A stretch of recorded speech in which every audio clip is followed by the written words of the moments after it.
Ian Wright had learned a long time ago that survival meant invisibility. At 19, he was the oldest senior at Lincoln High, not because he was stupid, but because working 2 jobs to keep his grandmother's lights on didn't leave much time for homework. The football team had made him their favorite target since sophomore year. The rich kids pretended he didn't exist. Even the teachers seemed to look through him when he raised his hand. So Ian kept his head down, minded his business, and ate his meals alone.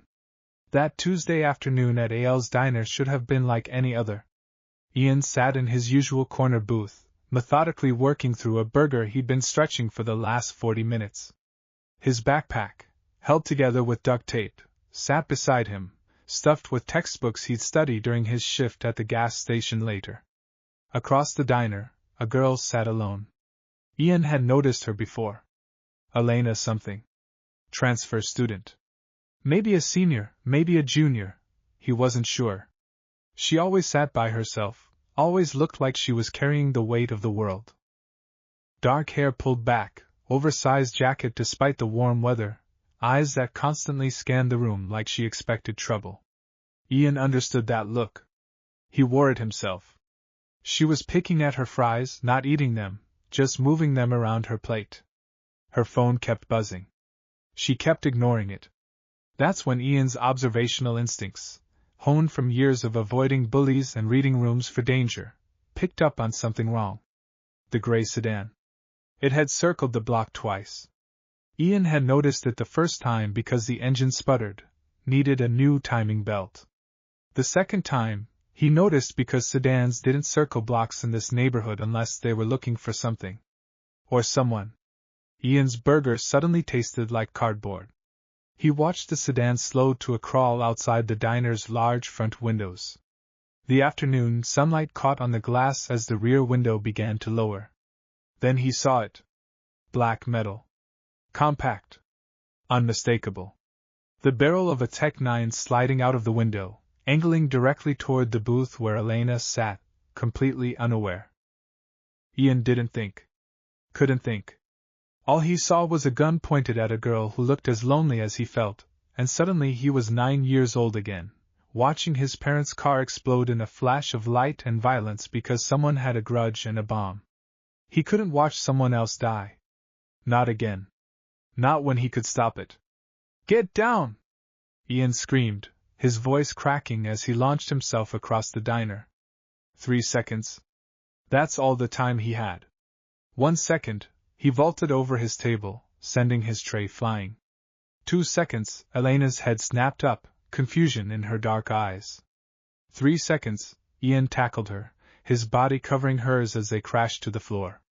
The world exploded. Glass shattered in 1,000 glittering pieces. The deafening crack crack crack of automatic gunfire tore through the air.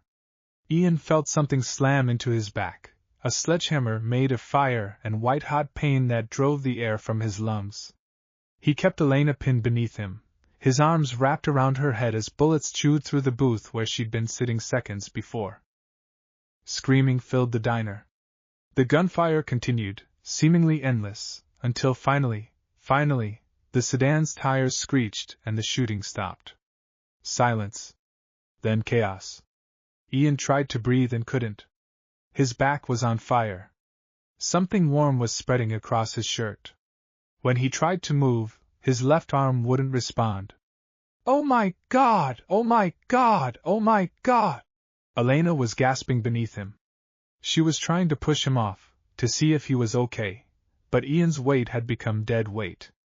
"You're bleeding. You're bleeding so much. Why did you didn't have to. Are you okay?" Ian managed to whisper. His vision was starting to blur at the edges. I'm fine, you saved me, but you're... Elena finally managed to shift him enough to see his face. Her hands came away red. "Stay with me, okay? Stay awake." Ian watched, detached, as Elena pulled out her phone. He expected her to dial 911. Instead, her fingers, shaking but certain, pulled up a contact labeled simply, "Dad." 1 ring. 2 rings. "Princess?" A deep male voice, rough as gravel. "You okay?" "They found me. Elena's voice cracked. Dad, they found me. There was a drive-by. A boy, there's a boy, he saved me, he jumped in front of the bullets. Dad, he's hurt bad. Stay exactly where you are. The voice on the phone shifted, became something cold and deadly. Do not move. Do not talk to the police until I get there. Do you understand? Yes, sir. Is the boy conscious? Elena looked down at Ian. His eyes were starting to close. Barely. Keep him talking. Keep him awake. I'm 5 minutes out. And Princess? A pause. Tell him Bishop Cross says he's under protection now. The phone clicked off. Elena pressed her jacket against Ian's back, trying to stop the bleeding. Hey, stay with me. What's your name? Ian. He breathed. Ian Wright. Ian, I'm Elena. Elena Cross. My father is on his way. You're going to be okay. Ian tried to nod, but darkness was creeping in from all sides. The last thing he heard before unconsciousness took him was a sound that would become familiar, the thunderous roar of multiple Harley-Davidson engines, descending on the diner like the wrath of God. Pain brought Ian back to consciousness. His back felt like someone had taken a blowtorch to it. Every breath was a struggle. His left shoulder was immobilized in what felt like a full brace. The steady beep of a heart monitor provided a rhythmic backdrop to his confusion. Hospital. He was in a hospital. Ian's eyes cracked open, expecting to see his grandmother's worried face, maybe a nurse. Instead, he saw leather. 2 men stood on either side of his door, young guys, maybe early 20s, both wearing leather vests over t-shirts. The vests had patches Ian couldn't quite read from his angle, but the bottom rocker said California clear as day. One of them noticed Ian was awake. He's up. Get Bishop. The other nodded and slipped out the door. Ian tried to sit up and immediately regretted it. White-hot pain lanced through his back. Easy, kid. The remaining guard stepped forward, not threatening, but not exactly gentle either. You took a round through the shoulder. Missed a bone, but tore up some muscle. Doc says you'll heal, but don't be stupid about it. Where's my grandmother? Ian's voice came out as a croak. She's been here. Been by your side for 2 days straight until we convinced her to go home and get some rest. The guard, who had a patch on his vest that read, Prospect, pulled up a chair. She'll be back in a few hours. 2 days? Ian's head was swimming. I've been out for 2 days? Surgery, pain meds, your body shutting down from shock. Yeah, 2 days. The door opened. The second prospect returned, followed by a man who made the room feel smaller just by entering it. He was maybe 6'2", built like someone who'd spent decades working with his hands. Salt and pepper hair pulled back in a ponytail, a thick beard with more gray than black, and eyes that could cut glass. His leather vest was different from the prospects, more patches, more weight, more authority. The top rocker read, Hell's Angels. The bottom rocker, California. And between them a patch that read, Vice President. This was Bishop Cross. Out, Bishop said quietly. Both prospects left immediately, closing the door behind them. Bishop pulled the chair closer to Ian's bed and sat down with the casual confidence of a man who'd never been afraid of anything in his life. For a long moment, he just studied Ian, his expression unreadable. Ian tried not to squirm under that gaze. Even half-conscious and medicated, he recognized danger when he saw it. You took leave from my blood, Bishop finally said. His voice was rough, but there was something almost gentle in it. My daughter. You took a bullet meant for her. Ian swallowed hard. I saw the gun. I couldn't let her get shot. Did you know who she was? No, sir. Ian shook his head, immediately regretting the movement as pain spiked. I didn't know anything. Just saw a girl about to die and I couldn't watch that happen again. Bishop's eyes narrowed slightly. Again? Ian hadn't meant to say that. My parents. Car bomb. I was 9. I've seen what bullets do to people. For a moment, something shifted in Bishop's expression, not pity, but understanding. Recognition of shared pain. You didn't know she was the daughter of the vice president of the Hells Angels, Bishop said slowly. You didn't know that saving her would buy you anything. You just did it because it was right.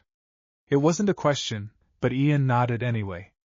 Bishop leaned back, something like approval in his eyes. That makes you a rare thing, Ian Wright.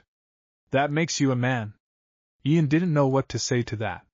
He was 19, worked at a gas station, and got beat up regularly by kids half as smart as him. He didn't feel like much of a man. I owe you a debt, Bishop continued. The kind of debt that can't be paid with money. You gave my daughter her life. In my world, that means something. He paused. It means everything. I don't want anything, Ian said quickly. I'm just glad she's okay. I know you don't. That's why you're getting it anyway. Bishop stood, and despite his casual posture, there was something almost ceremonial in his movements. Your grandmother. Her mortgage payment for the next year is taken care of. The hospital bill, all of it, is handled. There's food in her kitchen, real food, enough for a month. And those punks at your school who've been making your life difficult? A cold smile touched Bishop's face. They've been educated about proper respect. Ian's eyes widened. You didn't kill them? No. But they received a visit from some very large, very persuasive individuals who explained that you are under the protection of this charter now. They'll cross the street if they see you coming. Bishop moved toward the door, then paused. Get some rest, Ian. Heal up. We'll talk more when you're stronger. Mr. Cross? Ian called out. Bishop turned. Thank you. For Elena being okay. That's all I wanted. Bishop studied him for another long moment. Then he nodded once and left. Ian lay back against his pillows, his mind reeling. Protection of the Hells Angels. Bills paid. Food for his grandmother. The bullies scared straight. He jumped in front of a bullet to save a stranger. And somehow, that one moment of instinct had changed everything. Over the next 2 weeks, Ian learned what it meant to be under the protection of the Hells Angels. His grandmother, Rose Wright, visited every day with food the prospects had delivered to her house. Real food, not the cheap stuff they usually ate. Steaks, fresh vegetables, bread that wasn't from the day-old rack. She cried the first time she came to visit him in the hospital, kissing his forehead and thanking God he was alive. Those men, she whispered to him during one visit, glancing nervously at the prospects guarding his door. They've been so kind. They fixed my porch. The one that's been broken for 3 years. They didn't ask, just showed up with lumber and tools. They're bikers, Grandma, Ian said gently. But they're not bad people. At least, not to us. She squeezed his hand. The girl you saved. Elena. She came by the house. Wanted to thank me, said I raised a hero. Fresh tears welled in her eyes. Your parents would be so proud. The physical therapy was brutal. The bullet had torn through muscle and tissue, and rebuilding strength in his shoulder required hours of painful exercises. But Ian worked at it with the same quiet determination he applied to everything else. The prospects who rotated guard duty would sometimes watch, offering gruff encouragement. You're tougher than you look, kid. One of them, a guy who went by Wrench, told him during a particularly grueling session. Most civilians would be crying by now. Can't afford to be weak. Ian grunted, pushing through another rep. Wrench grinned. Yeah. You're gonna fit in just fine. Ian returned to school after 2 weeks, his arms still in a sling, moving carefully to avoid straining his healing shoulder. He'd expected everything to be the same, the invisible senior, ignored by everyone except the bullies who made his life miserable. Instead, he walked into a completely different world. The football players who used to shoulder check him in the hallways now pressed themselves against the lockers when they saw him coming. Marcus Henderson, the linebacker who'd given Ian a black eye last month, actually looked terrified. Ian found out why during lunch. He was at his usual table in the corner when Jake Morrison, Marcus's best friend, approached nervously. Jake looked like he'd aged 10 years, dark circles under his eyes, hands shaking slightly. "Ian," Jake said quietly. Can I talk to you?" Ian looked up, confused. "Okay." Jake sat down without being invited, which was unusual enough. Then he started talking, words tumbling out in a rush. "Look, man, about all the stuff we did. The hitting, the name-calling, stealing your lunch money. We're sorry. Really, really sorry. We didn't know you were..." He trailed off, looking around nervously. "We didn't know you were connected." "Connected? Last week, these guys came to my house. Huge guys. Leather vests. They said they were friends of yours. They didn't threaten us or anything, but..." Jake swallowed hard. "They made it real clear what would happen if we ever touched you again. They knew everything, man. Everything. Where I live, where Marcus lives, where we hang out, what cars our parents drive. They said we'd been bullying someone under their protection, and that was a mistake we'd only get to make once." Ian felt a chill run down his spine that had nothing to do with fear. "They said if we ever even looked at you wrong," Jake continued, "they'd come back. And next time wouldn't be a conversation." He stood up abruptly. "So yeah? We're sorry. And we're staying far away from you from now on." Jake practically ran back to his table. Ian sat there, stunned. He understood now why people feared the Hells Angels. It wasn't just the leather and the bikes and the reputation. It was the reach. The knowledge that they could find you, that they knew everything about you, and that crossing them meant consequences beyond imagination. He'd saved one girl. In return, they'd remade his entire world. 2 weeks and 3 days after the shooting, Ian was discharged from the hospital. The doctor gave him strict instructions about physical therapy, pain management, and not doing anything stupid with his healing shoulder. Ian nodded through all of it, signed the discharge papers, and gathered his few belongings into the same duct-tape backpack he'd brought in. His grandmother was waiting to take him home. At least, that's what he thought. When the orderly wheeled him out the hospital's front entrance, Ian stopped breathing. The parking lot looked like a Harley-Davidson convention. 50 motorcycles, maybe more, were lined up in perfect formation. Chrome gleamed in the afternoon sun. Leather-clad riders stood beside their bikes, arms crossed, faces impassive. The sound of idling engines created a low, rumbling thunder that Ian could feel in his chest. At the front of the formation stood Bishop Cross, next to a black armored SUV. "Oh my God!" Ian's grandmother whispered, gripping his shoulder. "Ian, what did you do?" "I saved his daughter, Grandma," Ian said softly. "I guess this is them saying thank you." Bishop approached as the orderly wheeled Ian closer. He looked exactly as intimidating as he had in the hospital, more so, actually, with 50 armed bikers at his back. "Ian Wright," Bishop said, his voice carrying across the parking lot. "You good to travel?" "Ah, yes, sir." "Good." Bishop gestured to the SUV. "Get in. We're taking a ride." Ian's grandmother started to protest, but Bishop turned to her with something almost like respect. "Mrs. Wright, your grandson will be home tonight, safe and sound. You have my word. But there's something he needs to see first." She looked at Ian, worry etched in every line of her face. "It's okay, Grandma," Ian said, though he had no idea if it was or not. "I trust them." That seemed to surprise Bishop, though his expression barely shifted.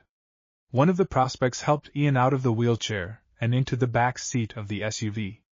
His shoulder protested, but he managed. The door closed behind him, and he found himself sitting across from Elena Cross. She looked different than she had at the diner. Less guarded, though there was still a wariness in her eyes. She wore jeans and a simple black t-shirt, her dark hair loose around her shoulders. "Hi," she said softly. "How are you feeling?" "Like I got shot," Ian said, then immediately felt stupid. "Sorry, that was honest," Elena finished. She smiled, just a little. "I like honest." Bishop climbed into the passenger seat. Another man, older, with a white beard and a president patch on his vest, took the driver's seat. "Let's ride," the president said. The SUV pulled out, and 50 Harleys fell into formation around them. Front, sides, rear, they were completely surrounded by the motorcycle club. It was protective and intimidating in equal measure. "Where are we going?" Ian asked. "Warehouse district," Bishop said without turning around. "The Vipers have a hideout there." Ian's blood went cold. "The Vipers?" "The gang that tried to kill my daughter," Bishop said calmly. "The ones who shot you. We found them." Elena reached across and took Ian's hand. Her grip was surprisingly strong. "You don't have to watch," she said quietly. "But Dad thought you deserved to see justice done." Ian looked at her, then at Bishop's reflection in the rearview mirror. Those cold eyes met his. "You bled for us," Bishop said. "That makes you family. And family sees how we handle people who hurt our own." The convoy drove in formation through the city, other cars pulling aside nervously as 50 Harleys commanded the road. They left the commercial district, passed through industrial areas, and finally arrived at a cluster of old warehouses near the docks. The SUV parked at a distance, on a small rise that gave a clear view of one particular warehouse. The motorcycles spread out in a perimeter. "Stay in the vehicle," Bishop ordered. He looked at Elena. "Watch your boy, Princess." Then he was gone, and 20 Hell's Angels were advancing on the warehouse like a military operation. Ian watched through the windshield as the scene unfolded. It wasn't a chaotic gunfight. It was surgical. The Angels didn't burst in guns blazing. They surrounded the building first, cutting off every exit. Then, with brutal efficiency, they breached the doors. Ian could hear shouting, the crash of furniture, but no gunshots. The Hells Angels didn't need guns for this. They wanted it personal. 10 minutes later, they emerged, dragging 5 men with them. The Vipers were beaten but alive, their hands zip-tied behind their backs. One of them, younger, maybe 25, with a spider web tattoo on his neck, was bleeding from his nose. Bishop grabbed that one by the collar and dragged him toward the SUV. Elena tensed beside Ian. "This is the part where you look away if you need to," she said softly. But Ian didn't look away. Bishop slammed the Viper against the SUV's window, hard enough to make the man grunt in pain, but not hard enough to break the glass. The gang member's face was inches from Ian's, separated only by the window. "Look at him," Bishop ordered, his voice like gravel. "Look at the kid you shot." The Viper's eyes met Ian's. There was fear there, real fear, but also defiance. "That's Ian Wright," Bishop continued, his voice deadly calm. 19 years old. Works 2 jobs to take care of his grandmother. Never hurt anybody in his life. And you shot him in the back because he protected my daughter. I didn't know she was. The Viper started. Bishop slammed him against the window again, harder this time. You shot an innocent kid to send a message. Well, here's my message: you're done. Your crew is done. And the only reason you're breathing right now is because I want you in prison, thinking about this moment every single day for the next 20 years. Bishop threw the gang member to the ground. 2 prospects zip-tied his ankles. In the distance, sirens wailed. Police were coming. Anonymous tip, Elena explained to Ian. The cops will find 5 Vipers, tied up and gift-wrapped, with enough evidence to put them away for attempted murder, weapons charges, and drug trafficking. The guns that shot up the diner are here. So is the car they used. The cops will get their arrests, and the Vipers will rot in prison. Why not just... Ian trailed off, unsure how to finish that sentence. Kill them? Bishop said, climbing back into the SUV. The president started the engine. Because that would be murder. This is justice. There's a difference. The convoy pulled out just as the first police cars arrived. The Hells Angels scattered in different directions, vanishing into the city like ghosts. Within 5 minutes, there was no evidence they'd ever been there, except for 5 terrified gang members and a warehouse full of incriminating evidence. Ian sat back, his mind reeling. He'd just witnessed the Hells Angels dismantle an entire gang, exact revenge for an attack on their family, and do it in a way that would result in legal consequences for their enemies. It was terrifying. It was impressive. And it was absolutely nothing like the violent chaos he'd expected. "You good?" Elena asked. Ian realized he'd been holding his breath. "Yeah. I think so." Bishop turned in his seat, studying Ian's expression. "You saw something today that most people never see. You saw how we operate. How we protect our own. And you saw what happens to people who hurt our family." He paused. "You're part of that family now, Ian. Whether you asked for it or not." "I understand," Ian said quietly. "Do you?" Bishop's eyes were intense. "Because there's no going back from this. Once you're under our protection, you're ours. We'll guard you with our lives, but we expect loyalty in return. Not membership. You're not cut out for the life, and I respect that. But loyalty. Trust. Silence about what you see and hear." Ian thought about his grandmother, safe in her house with a fixed porch and a full kitchen. He thought about the bullies who now trembled at the sight of him. He thought about Elena, alive and well, sitting beside him. "I understand," he said again. "And you have my loyalty." Bishop nodded slowly. "Good man." The convoy headed toward the Angels Clubhouse on the edge of town, a large, fortified building with bikes parked out front and the club's colors flying on a flagpole. Music and voices poured out as they arrived. "Come on," Elena said, helping Ian out of the SUV. "There's someone who wants to thank you properly." The clubhouse was exactly what Ian had imagined: rough wooden floors, a bar along one wall, pool tables, and leather-clad bikers everywhere. But it was also surprisingly clean, well-organized, and welcoming. Several women were there too. Old ladies, Elena explained, wives and girlfriends of members. When Ian walked in, the music stopped. 50 pairs of eyes turned to look at him. Ian fought the urge to run. Then someone started clapping. Others joined in. Within seconds, the entire clubhouse was applauding, some of the bikers banging their fists on tables in approval. Ian stood frozen, overwhelmed.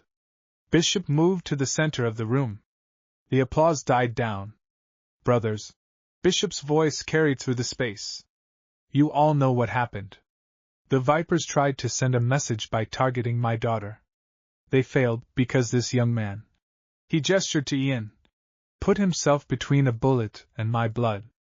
He didn't know who she was. Didn't know what it would mean. He just did what was right." Murmurs of approval rippled through the crowd. "There's family you're born with," Bishop continued, his voice taking on an almost ceremonial tone. "And there's family you bleed for. Ian Wright bled for us. That makes him ours." Bishop reached behind the bar and pulled out a leather jacket. Not a full vest like the members wore, Ian could see that immediately. But a quality leather jacket with patches on the back. "Come here, son," Bishop said. Ian moved forward on shaky legs. His shoulder was throbbing, but he ignored it. Bishop held up the jacket so Ian could see the patches. The top rocker read, "Support 81. Code for supporting the Hells Angels, H equals 8 TH letter, A equals 1 SD letter." The bottom rocker said, "California." And in the center, between them, was a custom patch, a shield with "Right" across the bottom. "Shield," Bishop said, and Ian realized it was his new nickname. "Because that's what you did. You were a shield for my daughter when she needed one most." Bishop helped Ian into the jacket, careful of his injured shoulder. It fit perfectly. The clubhouse erupted in cheers. Elena appeared at his side, her eyes bright. "You look good," she said, adjusting his collar. "Like you belong." "I don't know if I do," Ian admitted. "You saved my life," Elena said softly. "You absolutely belong." The party went late into the night. Ian nursed a single beer, overwhelmed by the attention and the brotherhood surrounding him. These were dangerous men, he understood that now. But they were also loyal, protective, and bound by a code that valued honor above almost everything else. Around midnight, Bishop drove Ian home personally. They pulled up outside his grandmother's small house, and Ian could see her looking through the window. She worries, Ian said. She should. You're her world. Bishop turned off the engine. You go back to school tomorrow. Graduate. Take care of your grandmother. Live your life, Ian. But remember, you're shield now. You're protected. And if you ever need anything, you call. He handed Ian a card with a phone number on it. Thank you, Ian said. For everything. For Elena being okay, for helping my grandma, for treating you like you matter? Bishop's voice was gentle. That's what family does. Ian climbed out of the SUV, his new jacket heavy on his shoulders, and watched as Bishop drove away. His grandmother rushed out to hug him, crying and laughing at the same time. That night, Ian lay in his bed, staring at the ceiling. His shoulder ached. His life had completely changed. He was protected by one of the most feared motorcycle clubs in the country. And all because he'd done what his parents had taught him: protect those who can't protect themselves. Monday morning, Ian returned to Lincoln High. Word had spread. Everyone knew what had happened at the diner: the shooting, the rescue, the recovery. But the details of his connection to the Hells Angels were whispers and rumors that no one dared confirm. Ian walked through the front entrance wearing his new leather jacket. He'd left the patches at home, didn't want to be too obvious, but everyone knew anyway. The hallway parted before him like the Red Sea. Marcus Henderson, the linebacker who used to terrorize him, was at his locker. He saw Ian coming, went pale, and literally pressed himself against the lockers to give Ian room. "Morning, Marcus," Ian said neutrally. "And morning, Ian," Marcus stammered. Ian kept walking, fighting the urge to smile. He wouldn't abuse this newfound respect, but he'd be lying if he said it didn't feel good to walk through school without fear for the first time in 3 years. At his locker, he found a note tucked through the vents. He recognized Elena's handwriting immediately. "Thank you for my life. Thank you for seeing me as just a person, not a princess or a liability. You're the first real friend I've had in a long time. Coffee after school? My treat. E." Below her name was a phone number and a small doodle of a shield. Ian smiled and tucked the note into his jacket pocket. As he closed his locker, the rumble of a motorcycle engine echoed from the parking lot. Through the window, he could see one of the prospects, Wrench, sitting on his Harley, waiting. A ride to school. Protection even here. Ian headed to his first class, his shoulders straight, his head high.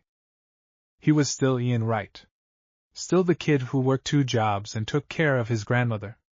Still the boy who just wanted to graduate and make his parents proud. But now he was also Shield.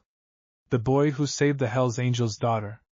The civilian under the protection of the most powerful motorcycle club in California. He jumped in front of a bullet to save a stranger. And in doing so, he'd found something he'd been missing since the day his parents died: a family. The bell rang. Students rushed to class. Ian took his seat in the back row, opened his textbook, and got ready for another day. But nothing would ever be ordinary again. And he was okay with that.